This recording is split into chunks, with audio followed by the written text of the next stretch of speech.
সরকারি ট্রাক সেলে যে টিসিবির পণ্য বিক্রি সেটি গত কয়েকদিন কিন্তু বন্ধ ছিল। এটি বন্ধ থাকার পরে আবারও নতুন করে শুরু হয়েছে এবং এই মুহূর্তে আমরা অবস্থান করছি রংপুরের প্রেস ক্লাব এলাকায়। এখানে দেখছেন যে আমার আশপাশে কিন্তু টিসিবির পণ্য নেওয়ার জন্য সবাই এসেছে এবং তারা এইখানে দেখছেন যে লাইনে দাঁড়িয়ে টিসিবির এই যে পণ্য সেটি কিন্তু নিচ্ছে। যারা একেবারেই নিম্ন আয়ের মানুষ রয়েছেন তারা কিন্তু এইখানে মূলত এসেছেন এবং লাইনে দাঁড়িয়েই টিসিবির পণ্য নেওয়ার জন্য কিন্তু তারা দাঁড়িয়েছেন। এখানে যারা আছেন তাদের কয়েকজনের সঙ্গে আমরা কথা বলেছি, তারা যেটি জানিয়েছেন যে বাজারে অনেকগুলি পণ্যের আসলে এই পণ্যগুলির দাম অনেক বেশি, যার ফলে এই ট্রাক সেলে যদি পণ্য দেওয়া হয় তাহলে তাদের অনেকটাই সাশ্রয় হয়। এখানে যারা আছে একটু যদি কয়েকজনের সাথে কথা বলি আমি। ভাই, এই যে টিসিবির পণ্য নিতে এসেছেন, বাজারে না নিয়ে এখানে কেন লাইনে দাঁড়িয়ে? এখানে একটু কম পাওয়া যায় এই জন্য। বাজারে মনে করেন তেলের লিটার 180 টাকা থেকে 184 টাকা, এখানে 115 টাকা।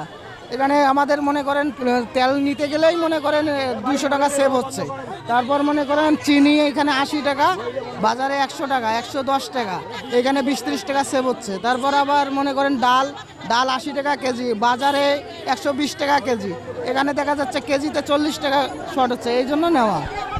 আমরা একটু যদি আর একজনের সঙ্গে একটু কথা বলি যে এই যে এখানে যে টিসিবির পণ্যটা আজকে পাওয়া যাচ্ছে, এটা যদি বন্ধ হয়ে যায় তাহলে কি ক্ষতি হবে আপনাদের? আমাদের কি ক্ষতি হবে? সাধারণ মানুষ ক্ষতি হবে। মানে তবে মানে বাজারের দাম বেশি, ইনকাম নাই, এই তো। সরকারকে কি অনুরোধ করবেন? এর আগে তো বন্ধ ছিল। না বন্ধ তো ছিল, বন্ধ ছিল, এখন চালু হইলো, এখন আমাদের লিতেছি। আমরা কথা শুনছিলাম দুজনের কাছে। আসলে টিসিবির পণ্য বিক্রি এটি আসলে মানুষের একটু বেশি ভিড় হয়, কারণ অনেক পণ্যগুলির দামে অনেক সাশ্রয়, যার কারণে কিন্তু অনেক ভিড় হয় এবং সবাই চেষ্টা করে আগে নেবার জন্য। এখানে যারা বিক্রির সঙ্গে আছে তাদের সাথে যদি একটু কথা বলি, আজকে এখানে কতজনকে আপনারা দিবেন এবং কি কি দিচ্ছে? 500 ভোক্তার মাল, তেল, চিনি, ডাল, 450 টাকা প্যাকেজ। 2 লিটার তেল, 2 কেজি ডাল, 1 কেজি চিনি, 450 টাকার প্যাকেজ। 500 ভোক্তার মাল আছে। এখানে তো 500-র অনেক মানুষ থাকে, তাদের কি করে? না, 500 মানুষ কমে থাকে, এখানে ঘুরি ফিরি এরাই তোলে। এখানে ভদ্রলোক একটু কমে দাঁড়ায়, কারণ দেখা যায় এরা ঘুরি ফিরি তুলতেছে, এবার বিক্রিও করে, একই লোকে মাল তুলতেছে।